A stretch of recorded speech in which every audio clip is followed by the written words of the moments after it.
Life can be tough. We all face moments that feel too big, too heavy to bear. Anxiety creeps in. Fear whispers doubts. We wonder if we have the strength to go on. You're not alone in these feelings. Even Jesus, the Son of God, faced moments of intense struggle. In the Garden of Gethsemane, hours before his crucifixion, Jesus experienced the weight of the world's sin. He knew the pain that awaited him. He felt the immense pressure of what he had to endure.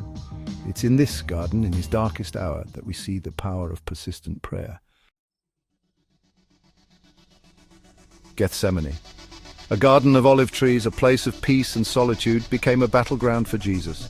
Here, he wrestled with his emotions, his fears, and his very purpose.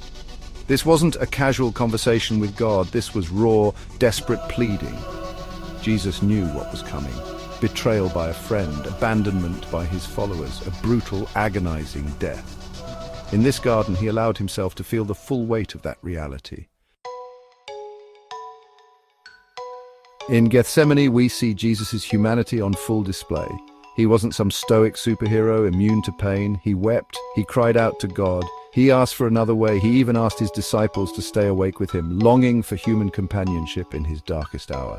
"My soul is overwhelmed with sorrow to the point of death," he told them. "Stay here and keep watch with me." Even Jesus needed the support of friends.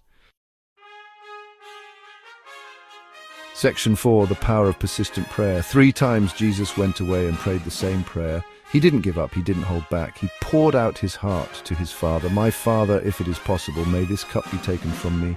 Yet not as I will, but as you will." This is the power of persistent prayer. It's not about saying the right words or praying perfectly. It's about bringing our raw, honest selves before God.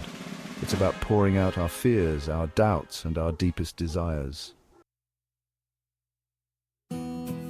Section 5, transformation through surrender. Each time Jesus prayed, his prayer shifted. He went from pleading to surrender.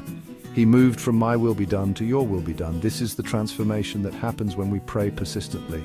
We find strength in surrendering our will to God's. We find peace in knowing that he is in control. We may not always understand his ways, but we can trust his heart. Section 6, finding strength for today. When life feels overwhelming, remember Jesus in the garden. He understands your struggles, he knows your pain, and he is with you always. Don't be afraid to bring your burdens to him. Pray honestly, pray persistently. Surrender your will to his. And find strength in knowing that even in your darkest hour, he is with you, ready to walk beside you every step of the way.